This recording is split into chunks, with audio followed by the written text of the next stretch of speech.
In the early 1960s, American producer Albert R. Cubby Broccoli and Canadian producer Harry Saltzman teamed up on a dream venture, the chance to adapt author Ian Fleming's gentleman spy hero, James Bond, for the big screen. The pair formed Eon Productions and got to work, but little did they know that they would produce not only a successful film with Dr. No, but a cinematic icon for the ages. Don't forget to watch today's video to the very end for the top 10 unbelievable James Bond facts. But before we begin, we request you to subscribe to our channel and press the bell icon to never miss another upload of ours. Having said that, let's jump right in. Number 10. A character that grew out of wedding anxiety. James Bond, the legendary spy character that would launch a best-selling book series and a billion-dollar film franchise, actually began with a fair bit of anxiety. According to Bond author Ian Fleming, his journey to writing the character started in 1952, when, after living his entire life as a bachelor, he was preparing to marry for the first time. Faced with that major life change, Fleming sought some activity to take his mind off it. He decided to write a book inspired, in part, by his service in naval intelligence during World War II.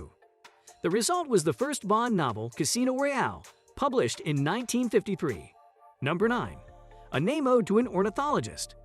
When he began writing his spy thrillers, Fleming sought out a masculine, yet not too flashy name for his hero. But he didn't just pluck James Bond out of thin air. He lifted it from the cover of one of his bird-watching Bibles at home in Jamaica. Birds of the West Indies by James Bond. When the real Bond later discovered this, Fleming apologized and offered to allow the ornithologist to name a nasty species of bird after him one day. James Bond, the leading ornithologist whose name was adopted by Ian Fleming for the fictional British Agent 007, died at Chestnut Hill Hospital Tuesday. He was 89 years old and lived in Philadelphia. Mr. Bond, a native of Philadelphia and graduate of Cambridge University, was a former curator of ornithology at the Academy of Natural Sciences in Philadelphia. He was the leading authority on birds of the West Indies for more than half a century and is best known among scientists for proving that birds of the Caribbean originated in North America, not South America. Mr. Bond's contribution to popular culture came after World War II when Ian Fleming saw his book, Birds of the West Indies, in Jamaica. Mr. Fleming, an avid bird watcher, was writing a thriller at the time and adopted the ornithologist's name for the dashing character later portrayed in films by Sean Connery, Roger Moore, and other actors. Mr. Fleming wrote years later to Mr. Bond's wife, Mary Fanny Wickham Bond. It struck me that this brief, unromantic, Anglo-Saxon, and yet very masculine name was just what I needed, and so a second James Bond was born. First expedition in 1925.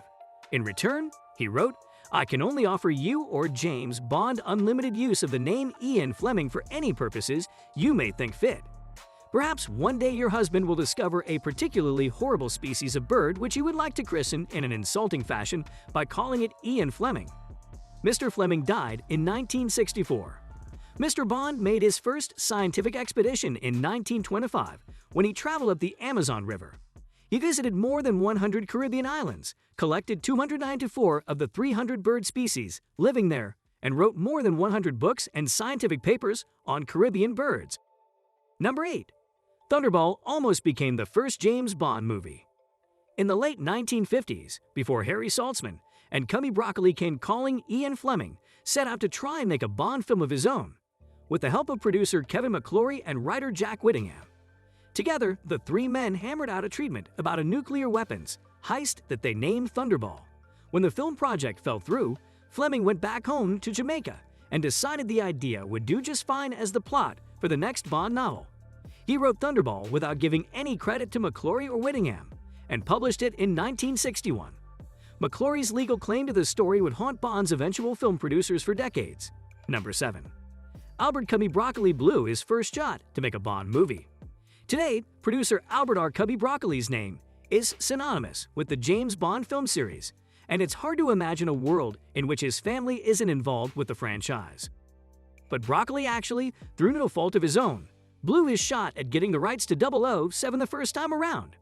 In the late 1950s, while caring for his sick wife Nebra Clark, Broccoli sent then-producing partner Irving Allen to London to meet with Fleming about securing the movie rights to his novels. Broccoli was a huge fan of the Bond books.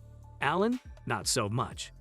Alan told Fleming that not only were the Bond novels not good enough for films, but that they might not even make good television. Fleming was, of course, offended and ended up selling the rights to producer Harry Saltzman instead. Fortunately for Broccoli, he ultimately partnered with Saltzman to make the films, launching one of cinema's most profitable collaborations in the process. Number 6. JFK had a hand in helping to get the Bond movies made. These days, the Bond films have a lot of famous fans, but that wasn't necessarily the case back in the days before the films. One key early Bond fan, President John F. Kennedy, who named From Russia with Love one of his favorite books in a 1961 Life magazine article. The endorsement sent paperback sales of Fleming's novels into high gear just as Saltzman and Broccoli set out to make deals to finance their first Bond film. So one of Bond's famous fans also caused a ripple effect that helped the movies get made. Number 5. Owing his famous gun to a firearms expert.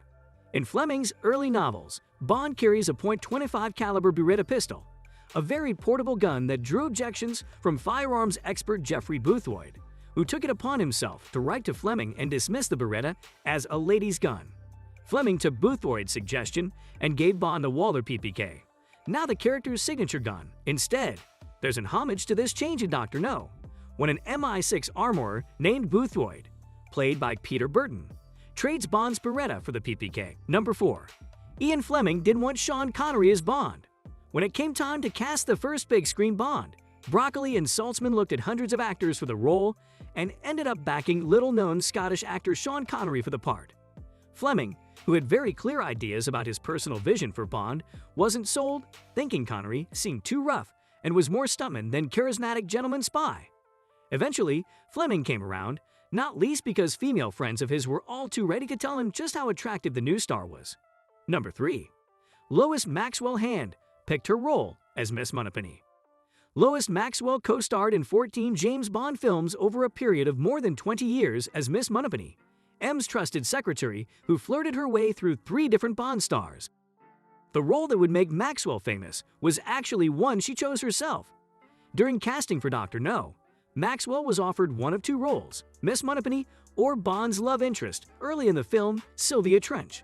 Seeing that she'd have to act in nothing but a pajama top as she played Trench, Maxwell chose Moneypenny instead, landing the role of a lifetime in the process. The role of Sylvia Trench went to Eunice Gayson instead. Number 2. That's not Sean Connery in the original James Bond opening. These days, it's a sight as iconic as anything in cinema history. James Bond walking horizontally across the screen as we track him through a gun barrel until 007 turns and fires, dropping his would-be assassin. But back during production of Dr. No, the famed gun barrel sequence was just another idea, one that didn't necessarily require Sean Connery to execute. It's hard to tell now, but for the first 3 Bond films, Connery wasn't actually the man in the barrel. It was his stuntman, Bob Simmons, which means Simmons is technically the second actor to play Bond for Eon Productions. Number 1. Goldfinger inspired an urban legend. Goldfinger is packed with memorable moments and widely considered one of the best Bond films, as well as the one that set the standard for what the series was meant to be. Between the killer flying hats and cars with ejector seats, though the third Bond film is still perhaps best remembered for the image of a nude woman covered in gold paint, which adorned many of the Goldfinger posters back in 1964. In the film, the woman is Jill Masterston, a mistress of the title villain, played by Shirley Eaton. When Goldfinger discovers her betrayal, he kills her via skin suffocation by completely coating her skin with gold paint. The illusion was so convincing that it inspired an urban legend that Eaton herself had died of skin suffocation during the making of the film. Thankfully, it's not true, and as of this writing, Eaton is still alive today to reminisce about her time as a Bond girl. With that, we come to the end of this video. If you enjoyed our video, don't forget to like, share, and subscribe to the channel. Lastly, join in a next time for more of such interesting content.